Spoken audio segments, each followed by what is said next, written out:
On this episode of China Unscripted, this is how the war with China begins.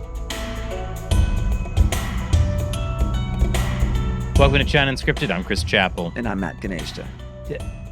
Where's Shelley? Oh, I heard she was actually on a secret mission to infiltrate Chinese Navy bases. Really? Yeah, well, of course, that's what she told me. I don't know. Maybe she's just out shopping. Yeah. Women. It's one or the other. Am I right? Am I right? Well, joining us today is Brent Sadler. He's a senior research fellow for naval warfare and advanced technology in the Allison Center for National Security. Thank you very much for joining us today. Well, thanks for having me on. So, a lot of commentators talk about, war with China starting over Taiwan. But we have seen Chinese aggression against the Philippines rapidly ramping up. If war were to break out between China and the Philippines, it would drag the U.S. in. What would that look like from the perspective of the U.S. Navy? Yeah, so just kind of fast forwarding past quite a lot of if questions, but let's say that we are in a situation where the Chinese decide to go full on warfare to fight over the future of Taiwan, and this is probably most likely how it would unfold.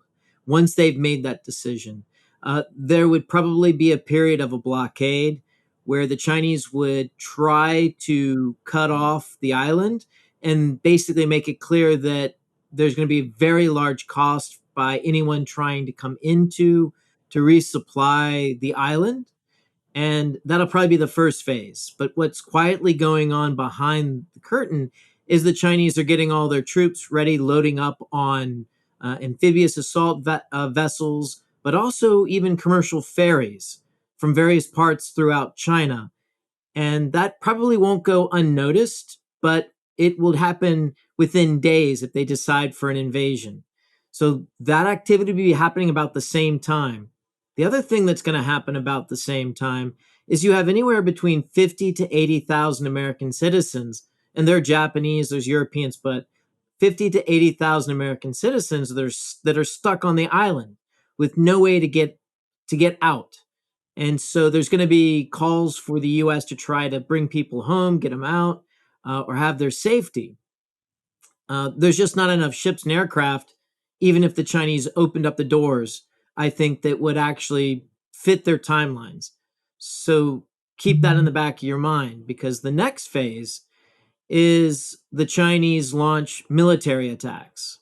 That either could be because there is some hostile action that occurs in this blockade phase, or they just decide we've had enough, it's go time. And that'll probably consist of a barrage of rocket attacks. And if you've seen what the Iranians have done, like attack against our base after the killing of Soleimani, the IRGC general, or most recently the attacks in Israel, these are not small bombs. And so what you're going to very likely see are large numbers of civilians that are hit as the Chinese try to take out power plants, blow up bridges, and that they hit these communities. You're going to have American casualties.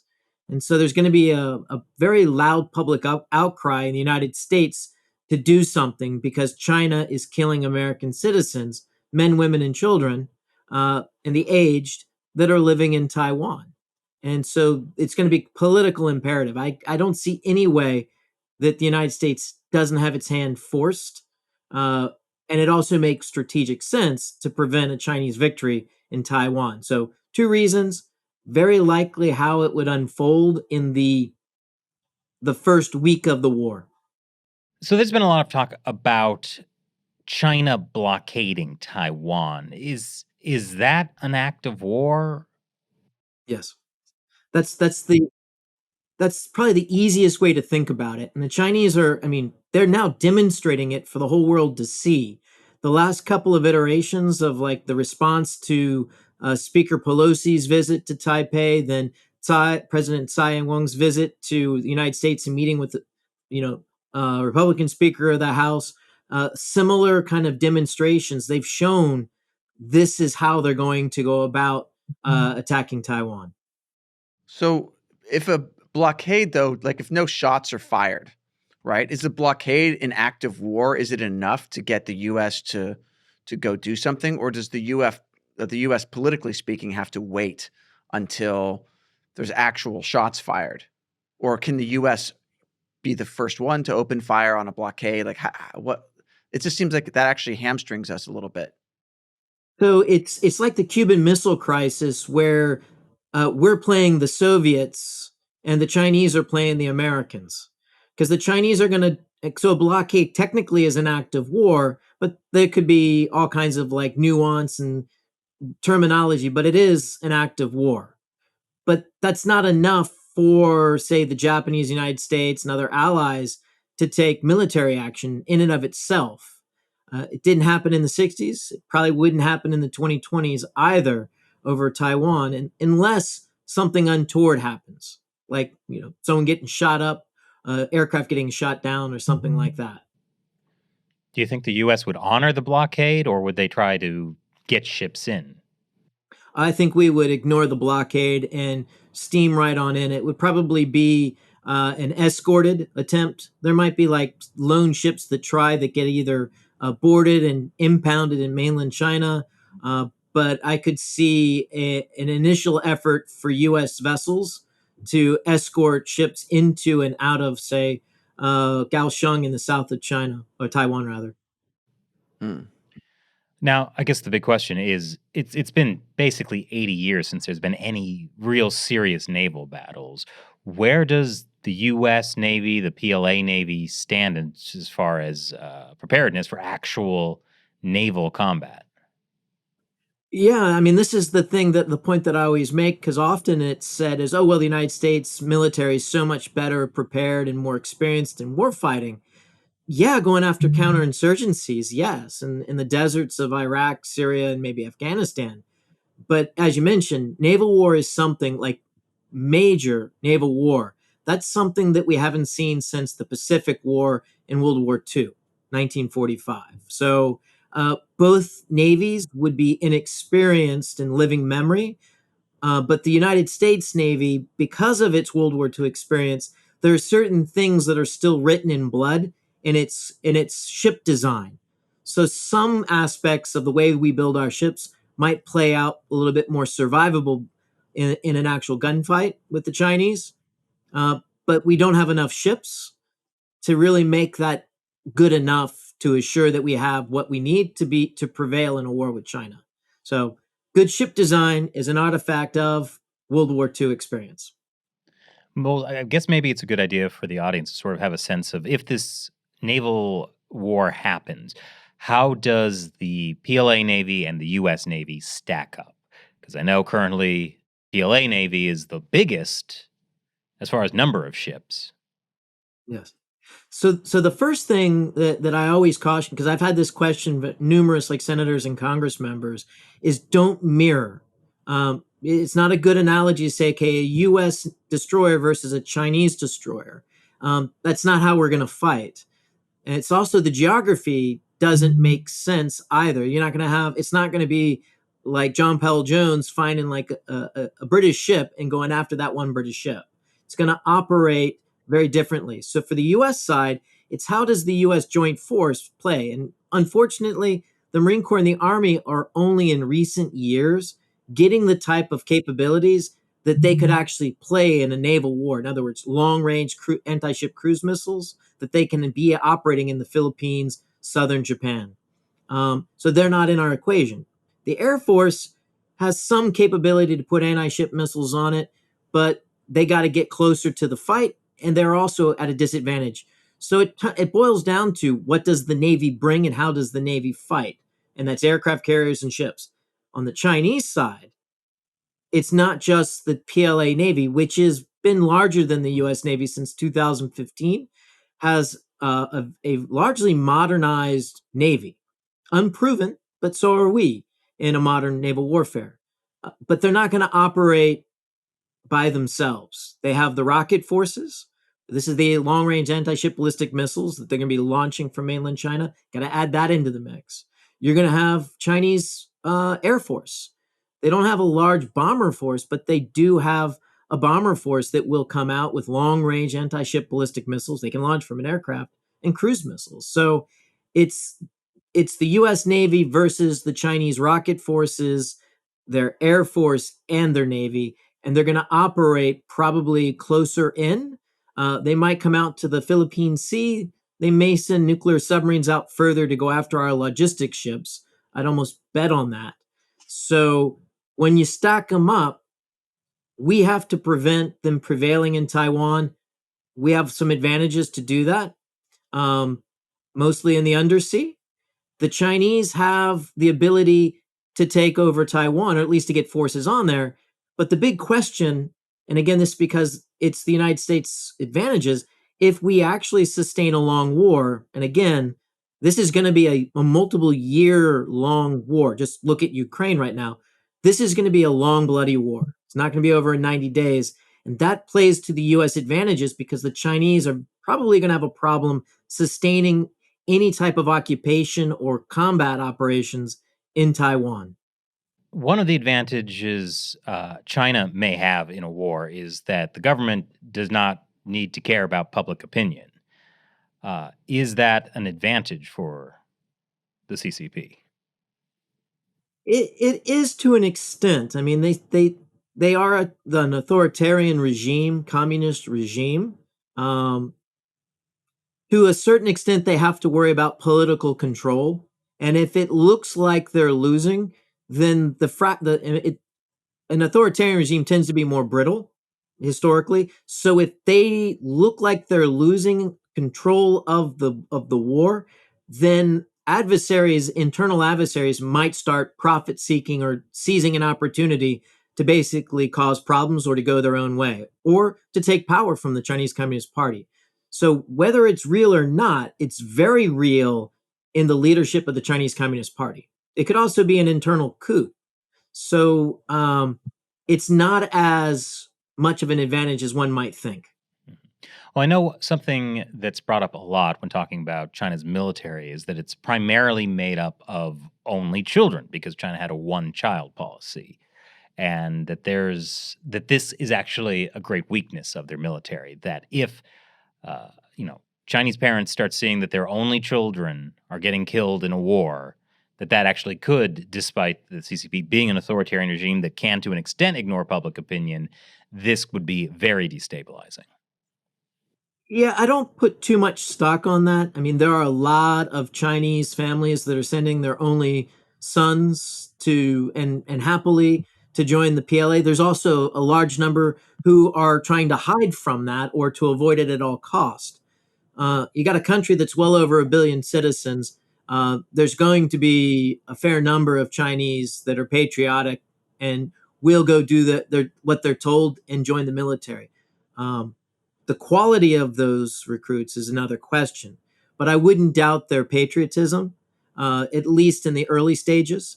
But what we saw with the Soviet experience in Afghanistan is if it's poorly managed and they are wasting their human capital, their people, and they're not seeing any results, then you're going to see public antagonism start to grow, as we saw in the Soviet Union and the agitation for perestroika and the eventual collapse, contributed to the eventual collapse of the Soviet empire. So this is inside the Chinese thinking, and I think it animates some of their decision making, but by itself, it's not enough.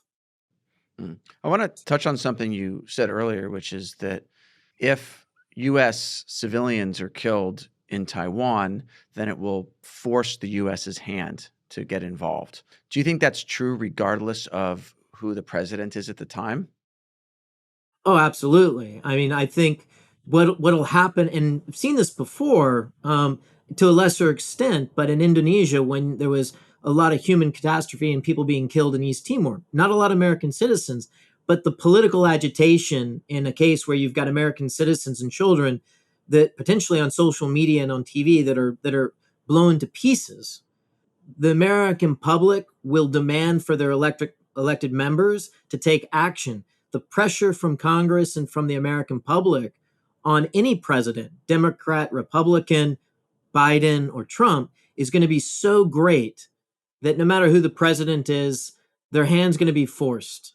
Better to be prepared for that and have a military plan that you can act on. But I can't see a circumstance where American children and elderly and women are being blown up in hospitals and schools or on the street in Taipei, and politically doing nothing or simply slapping sanctions on the Chinese is going to be enough. So China must know that that would be the U.S. response. Do you think they're taking that into consideration for their calculations? Would that risk of getting involved in a war with the U.S. stop them from attacking Taiwan or even blockading it? It has so far. I mean, this is why they started building up their military, their navy specifically in the later part of 2000s, like 2006, 8. This is when it starts, and it really takes off last decade. And but the military balance, it's still, they have they have an advantage, a margin. But when you add the Japanese, you add what Taiwan's been doing, you add in the Philippines now with basing rights and also getting serious about their own defense, the overall military advantage is eventually going to turn against them. So this is this sense of urgency in Beijing is like, all right, I have a military advantage, but I don't know how the Americans are going to really respond or the allies in the region. And so there's this question mark over their head. And that has been a deterrent effect since 2015-16 timeframe. It's really an uncertainty, and it really is it's hard to ascertain when what if Xi Jinping wakes up one day and says, you know what, I'm willing to take a risk. His buddy in Moscow did exactly that and completely misjudged what was going to happen in Ukraine. Wars are extremely uncertain things. The Chinese Communist Party is at its core a risk adverse, more math based engineering kind of approach to things. And so if they haven't tested out their theories of victory in some way, they're probably not going to act. And the problem is what seems to have been happening in the last year and happening right now in the South China Sea, and what might be happening in the next few weeks, is them testing their theory of victory. And so we have to be very much aware of that. And that's where I think we are not acting accordingly and maybe sending the wrong signals to Beijing. And that deterrence goes to zero if we're not careful. There's been a bunch of Chinese military naval exercises in the area around Taiwan over the last couple of weeks. Obviously, I mean, everything seems to be an escalation, but what does this tell you? Oh, the most notable actually goes back to about a year ago in April, when the province of Fujian, which is just across from Taiwan, announced that they were going to start boarding and inspecting vessels transiting to Taiwan. They ended up not doing it, but they announced their intent. Now, fast forward to March, April of this year, around the island of Kinmen, just off the coast, Taiwan Island, just off the coast of China, they've been interdicting, boarding, inspecting vessels that are Taiwanese. And so they're acting on what they said they were going to do. So it's another clear pattern. And so the tensions and the new behaviors have already started.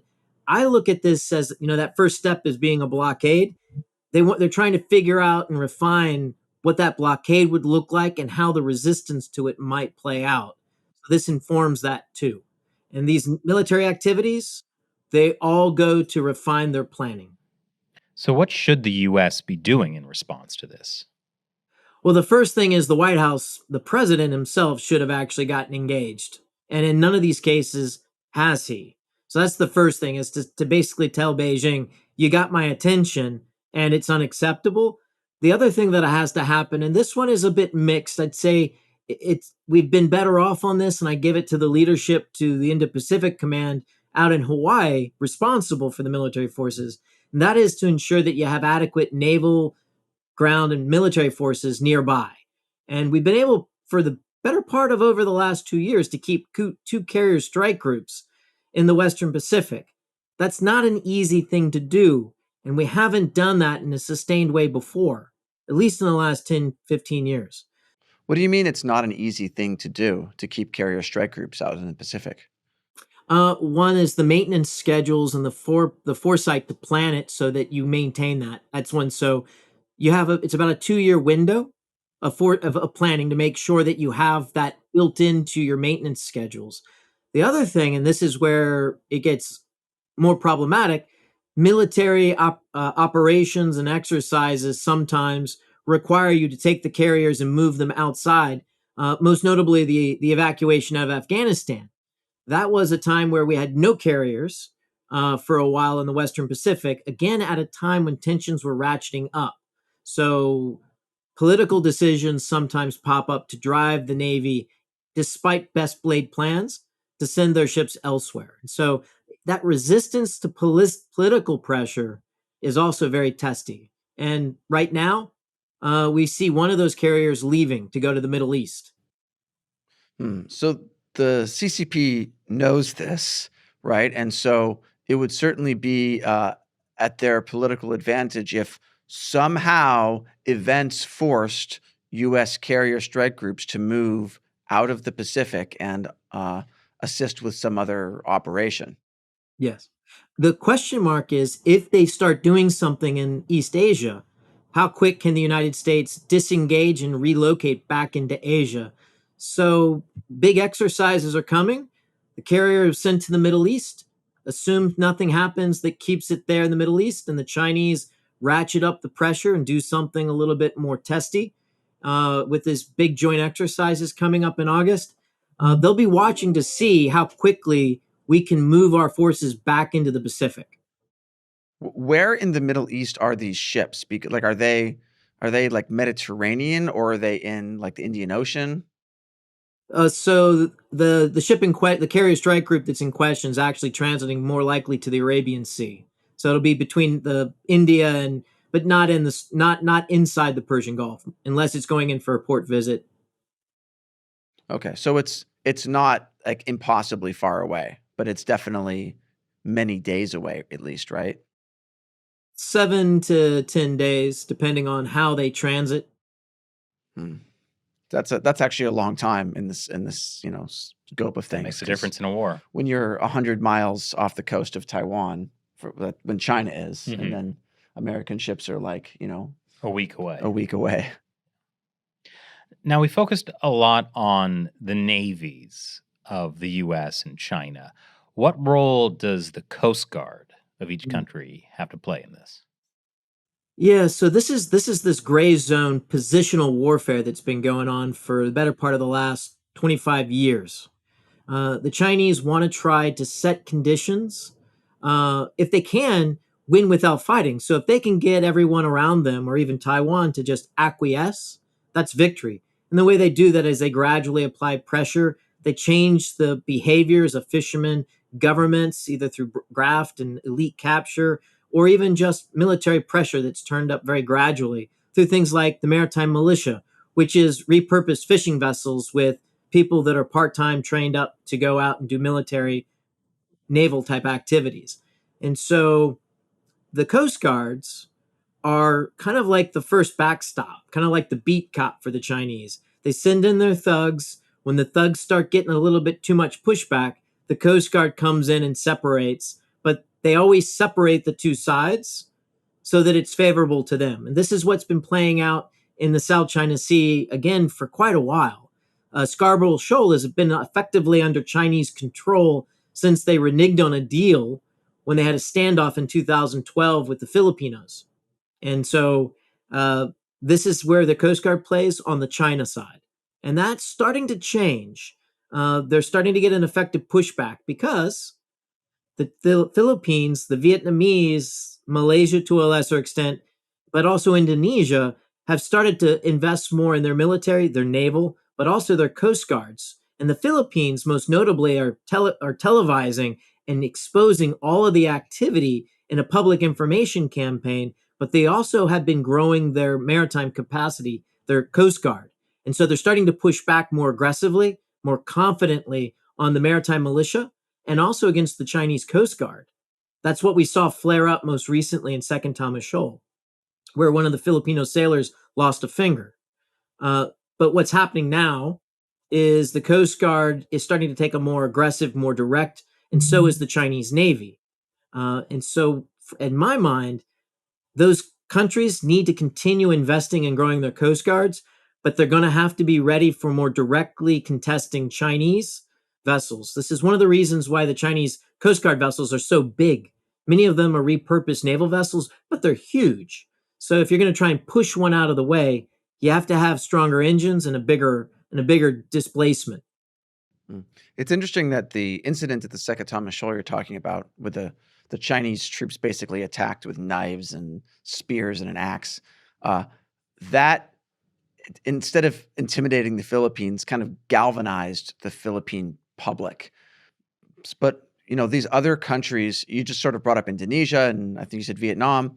These are also South China Sea countries that are having their territories, or at least let's say exclusive economic zones, infringed upon by China's Nine Dash Line and its island claims. Are they also potential? What is their status in terms of their Coast Guard and their sort of willingness to engage in a war with China? And I assume they'd be allied with Taiwan, but I mean, I don't know with Vietnam. Um, I'll start the Philippines. I think increasingly, because they're treaty ally with the United States, much like Japan, they saw that if China got into a war over Taiwan, that the United States, their number one security guarantor, is going to get involved in a war. And if their security guarantor loses or is severely hurt, injured in that fight, then they're very vulnerable, and their national security now is at risk. And so Japan said, hey, a fight over Taiwan directly impacts us. We're going to go all in with the United States. In so many words, I'm very simplifying it down. The Philippines under President Marcos now, I think, is in the same place. With the deal was signed in 2014, but it's just now maturing for 10 basing sites to try to attract more U.S. military presence in the Philippines.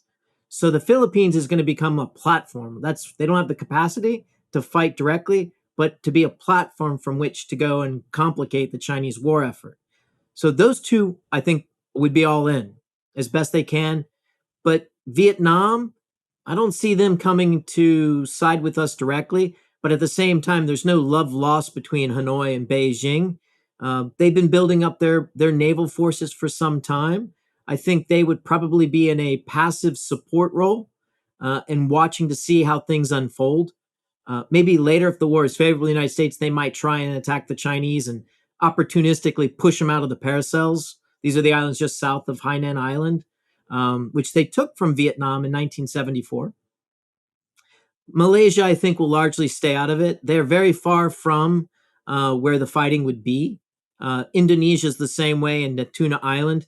They're pretty far away from where the fighting would actually occur. So their territorial and their economic interest internally probably won't be a direct threat. So I could see them sitting on the side, but I also don't see them preventing U.S. overflight of forces or even allowing forces to pass through their country, like a port visit, either. So they would be on side neutral, like, Right, but they also control the Malacca Strait. yes. So, I mean, surely both sides would be trying to get, whether it's military or supply vessels through there. And then which side Malaysia and Indonesia come down on is critically important. It will be. There is no Montreux Treaty in Asia Pacific, so the straits there, the Malacca Straits, as it starts to neck down around Singapore, you've got Malaysia, Singapore, and Indonesia that all kind of have. I mean, it's their waters. That's international transit route, so there's a lot of opportunity for things to go sideways for the Chinese or even for us through those waters. But I don't see those three countries agreeing to shut that waterway to anyone. The other thing is Indonesia has the Sunda Strait, and there's actually a couple other straits where shipping can bypass the Straits of Malacca. They wouldn't shut those either to anyone's transit. So there's ways around the Malacca Straits. It would be an inconvenience. It does focus in naval forces and commercial shipping that China would still rely on to an extent. But again, this is where a long war goes to probably U.S. advantages, because eventually, the longer this war goes on, the Chinese are going to need to have access for energy overseas. But those pressures won't come to bear for like a year into the fighting. Hmm. Okay, so you had asked earlier a question about the Coast Guard, and Brent, you talked about the Chinese Coast Guard around the Scarborough Shoal, and more recently around the Second Thomas Shoal, which is controlled by the Philippines. And but what about the U.S. Coast Guard? Because I think of U.S. Coast Guard as being like guarding the U.S. coast, but they do a little bit more than that. Yeah, there had been some arguments, and I'm not in favor of the U.S. Coast Guard going and mixing it up with the Chinese and other people's EEZs. But the U.S. Coast Guard sends a cutter out about once a year out to the Western Pacific, and they go do training missions. Say they go train with the Malaysian MMEA, which is their Coast Guard, or the Philippines or the Japanese Coast Guard. It's a great time to share experience and to gain knowledge from what others are seeing and experiencing with the Chinese forces so that we can be smarter. So we benefit by sending that Coast Guard vessel out there. Those Coast Guards benefit by also getting from our experience and capabilities. That's where that deployment. Our Coast Guard, however, is not equipped to police our own EEZs, which are highly vulnerable in the South and Central Pacific. And Chinese fishing fleets are already marauding through across the Pacific right now. So we're very close to a political embarrassment that could raise this to a top tier national issue if a Chinese fishing fleet decides to do what they did in 2021 around Galapagos Islands. They do that around, say, Johnston Atoll or Wake Island or, heaven forbid, Guam, and the Coast Guard's unable to dissuade them or to get them to vacate from U.S. waters. Yeah, I think that's something a lot of people forget when they talk about the U.S. coast, that it's not just the continental United States, it's also Guam, for example, where you grew up, I understand. Yes, that's right. I still got family out there. So, yeah. Now, here's something that I thought was very interesting that you've written about. In the event of a war with China, there's something called the Jones Act, which might affect U.S. supply chains. Can you tell us a bit about that? Yeah. So if we get into a war with China and it looks like it's going to evolve as I would anticipate, a long industrial military competition with China, the Jones Act's going to go out the window. And the United States military industrial machine's going to get fed and sourced by whatever mean and at whatever cost is required. There's a smart way to go about that and a not so smart way to go about getting prepared for it. Well, real quick Thankfully, before we talk about that, I hadn't even heard of the Jones Act till I saw what you wrote about it. So for the audience, can you explain what the Jones Act is? oh yeah, certainly. So the Jones Act, coming at the end of World War One, where the United States, like today, didn't have any shipping, and it was clear that we're going to have to build up some merchant maritime kind of capacity because we had a hard time getting soldiers to Europe to fight in the trenches. We had an even harder time to bring them quickly back home, which doesn't get a lot of, it doesn't get taught in the history classes enough. But we realized that we were really very vulnerable in our shipping industry. So 1920, the first of several iterations of what's now called the Jones Act was passed, and it's a series of protectionist legislation to ensure the United States had a minimum of commercial shipping and shipbuilding capacity, so that if we found ourselves in a war, that we could sustain our economy in a major war. Some of the protection measures that, to give an example, as a ship is Jones Act compliant if it was built, owned, and crewed by U.S. Personnel. And if you are Jones Act, you can sail between and anywhere from overseas and amongst U.S. ports. But non-Jones Act ships, they can only come into one U.S. point of entry. So if you came from Japan with containers to the United States and you had multiple stops or places where the cargo was going, you could only come from Japan, go to Seattle or Long Beach in LA and drop off all your containers for the United States. Then another US ship would pick up a few and take them up the coast, or they would go more likely on trucks for long haul trucking and also for trains. And so it's very inefficient from a shipper's perspective. and it's really taken the United States out of the competitive market space. And so what's happened is we can't build ships competitively, we can't ship competitively, we don't have the capacity to be able to build and sustain ourselves in a war. And so it's really failed. It's the experiments failed. And so there needs to be some new blood breathed into this. But that's in a nutshell what the Jones Act is. Well, it Yeah, seemed like a good idea at the time, maybe to force the U.S. to increase shipbuilding capacity, and it probably worked for a time because we had a lot more during World War II, for example. But now the U.S. builds almost no ships. and not a lot of Right. stuff is made in the U.S. either. Right. So it's kind of like the Jones Act. Like it hasn't in the last many decades. It's not actually working for its main intended purpose. Yeah. Right. So, So whenever we have a hurricane in southern part of the United States or Puerto Rico most recently, there's always a requirement for waivers to get relief supplies or fuel into say Puerto Rico or even up into New England that relies on foreign flag ships still to supply gas to it. So the waivers come in as really as a symptom of a fact that we don't have adequate U.S. flag ships.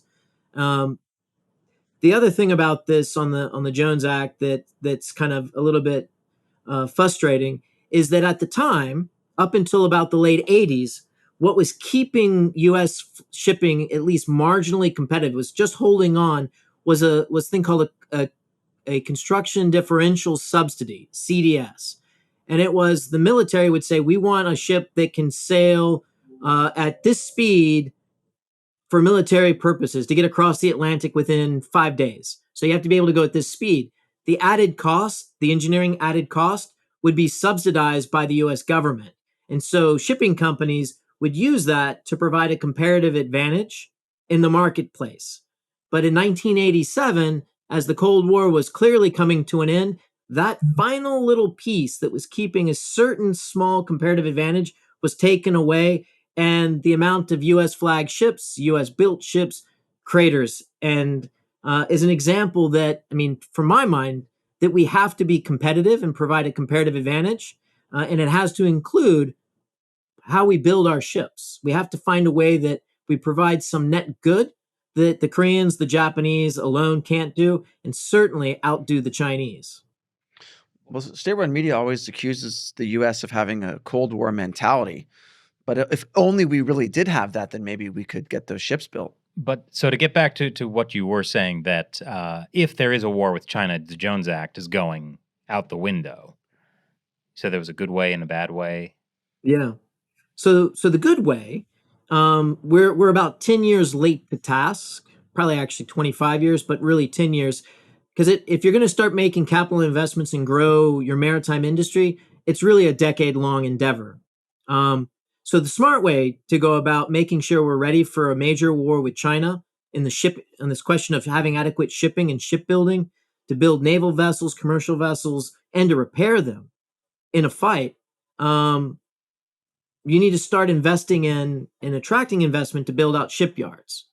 That's just starting to happen now, maybe, hopefully, based on legislation that should be coming forward in Congress in the very near future.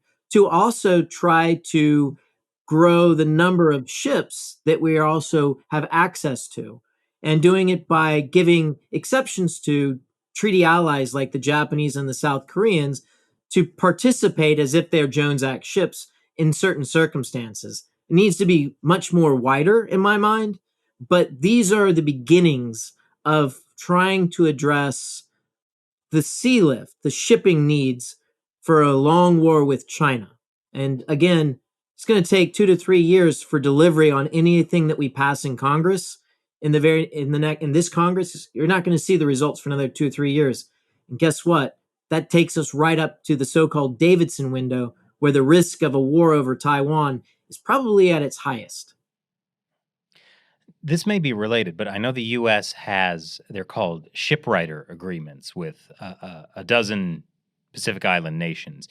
Can you explain how these shipwriter agreements work? Yeah, there's a program, a series of exercises we call Oceania Maritime Security Initiative, OMSI, and when it comes to like policing, so maritime policing type things, and that's probably the most effective use of it, not from a training and exercise shipwriter program. But say you have a naval vessel because there's not enough Coast Guard cutters, and the ones they do have don't have the endurance. Say you have a U.S. destroyer that's passing through the South Pacific. That's very few and far between, but mind you. And the island, say, of Tuvalu, island nation Tuvalu, they want to they don't have enough patrol boats, and they want to go out and patrol their EEZ. So we'll put on board one of their like Coast Guard equivalent personnel who has the ability to conduct arrest apprehensions. And so they ride a U.S. vessel, they see some bad guys poaching in their waters, the U.S. destroyer goes over there, and the legal portions of it are all handled by the shipwriter. During COVID, because the Pacific Islands had like a no contact, many of them had a no contact kind of laws. So there was no shipwriters. And so they started doing this virtually. So imagine via FaceTime, rather than having the person physically on your ship now, they had like FaceTime, say, oh, here you go, and holding up like an iPad or an iPhone and saying, here are these are the poachers. What would you like us to do? And they say, please put cuffs on them, bring them back to port, and we'll take them. Or please, let them go. So shipwriter idea is also changing in recent times to be a lot more fluid. So it seems like that could be a situation where the U.S., like you just take one more step and don't even have the iPad and just have the U.S. on behalf of whatever nation arresting, well, in this case, Chinese poachers. Yeah. It's a very logical next step because there's confidence. These Pacific Islands have experience with us, and they have experience, and they also know that they know what they're going to get. They know how we're going to operate. So it's a natural progression for the next. And there's already a architecture in place. It was really done for humanitarian disaster response. It's about almost 30 years old, called the Pacific Quad. This is not the one with India. This Pacific Quad goes back even further, of course, and it involves France, New Zealand, Australia, and the United States.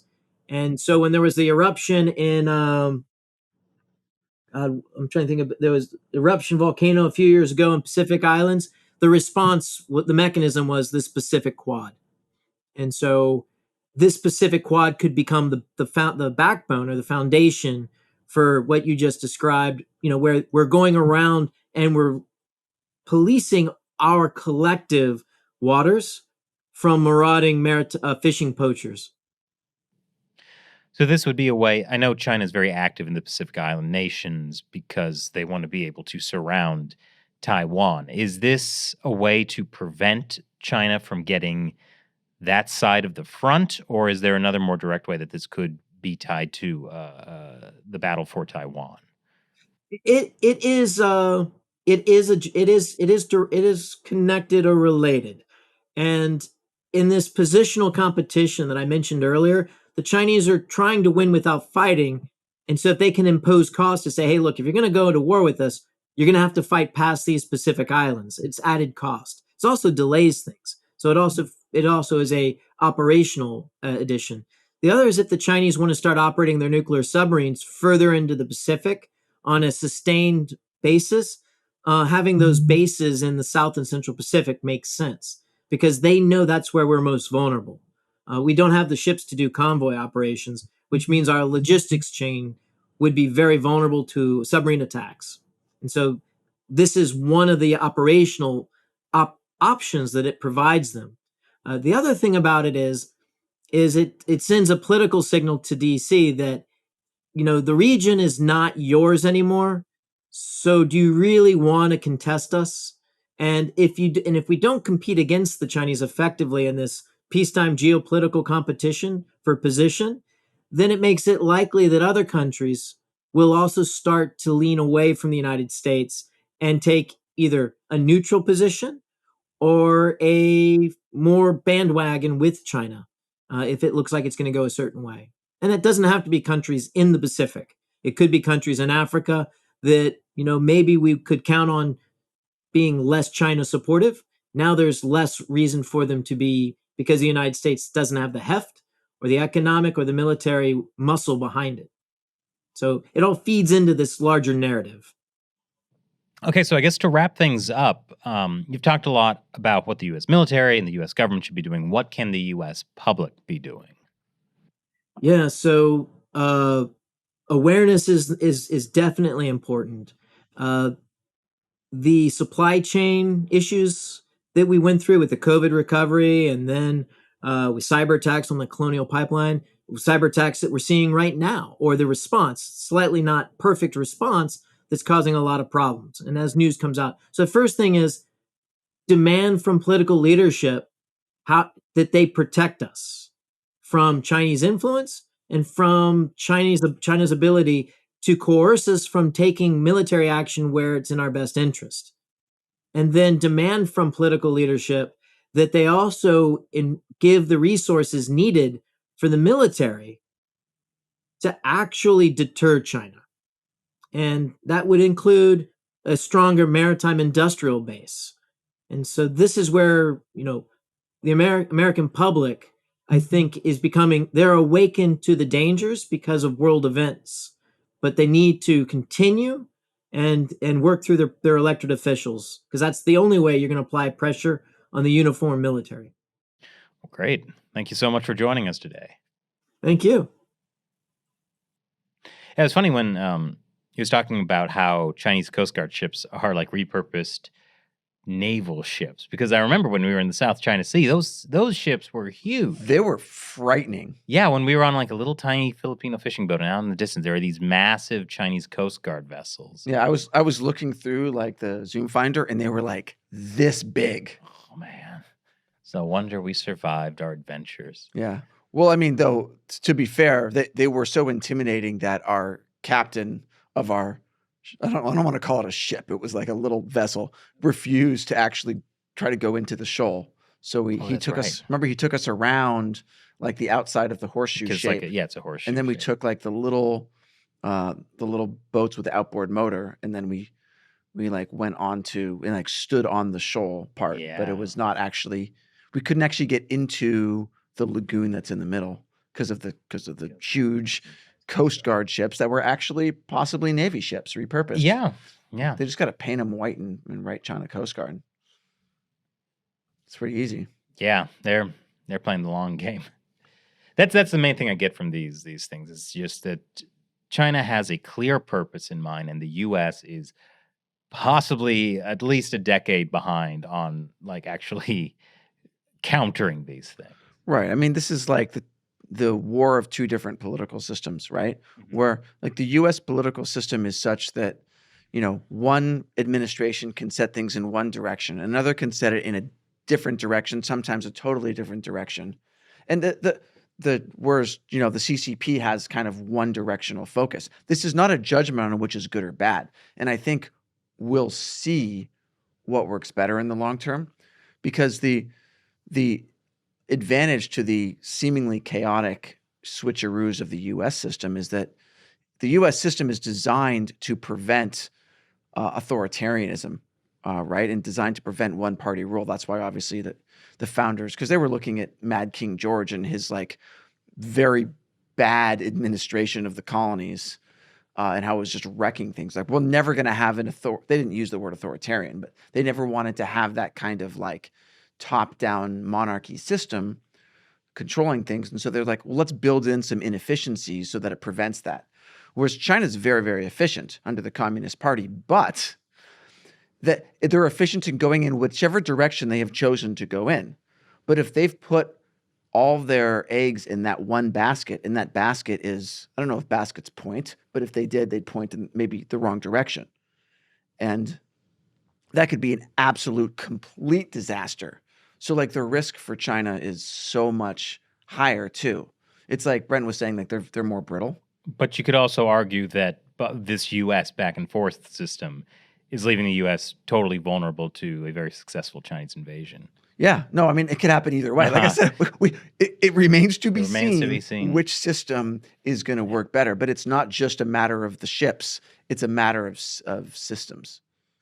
Yeah, I mean, in many ways, it's very similar to what Europe was dealing with Russia before Putin's invasion of Ukraine. The idea that, okay, we're at the end of the history. We can all just work together and trade. It doesn't matter. The more interconnected we are, the better that will prevent There's war. never been a war between two countries with a McDonald's.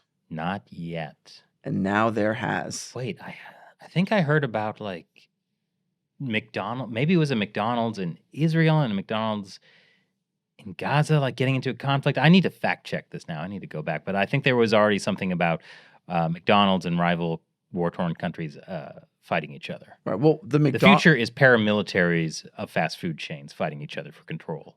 It's the fast food wars 2.0. Well, the McDonald's theory kind of failed when Russia invaded Ukraine, but then McDonald's pulled out of Russia. So then Russia basically nationalized the McDonald's chains, right?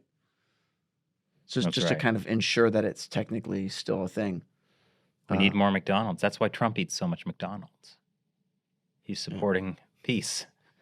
Yeah, or he's just possibly paranoid about food poisoning. And it's weird because he believes, and I think this is correct, that if you just randomly order from a random McDonald's, the likelihood of someone using that mechanism to intentionally poison you was very, very low. What are you basing this on? Oh, this is when he was president. He had asked the Secret Service to go get him McDonald's. Uh-huh. And there was some controversy over that because there's controversy over everything Trump does when it's CNN doing the reporting. I just don't imagine his McDonald's habit began when he was president. No, it probably didn't. But I think he believes that it's because McDonald's is so random that you can't have like a well-planned assassination attempt through a McDonald's meal. Couldn't it just be that he likes McDonald's? Yeah, that's probably what it is. Yeah. Where's Shelley? We need her to keep you in line with your crazy theory. I'm going to confidently say that Trump eats McDonald's to avoid poison. I didn't say that was the primary reason. I was just saying it's a reason that he eats McDonald's. Yeah, you were saying it was a reason. Yes. And it might not be a reason at all. Okay. Well, if that's the case, then I need to stop reading CNN. Good news, everyone. Apparently McDonald's favorite sandwich is back. It's not the McRib. They say their most popular sandwich is the smoky quarter pounder. It has a barbecue sauce and bacon. I've never had that. Neither have I. I'm going after this. Thank you for watching China Unscripted. I'm Chris Chappell. And I'm joining you. I'm Matt Ganesta. Gotta go.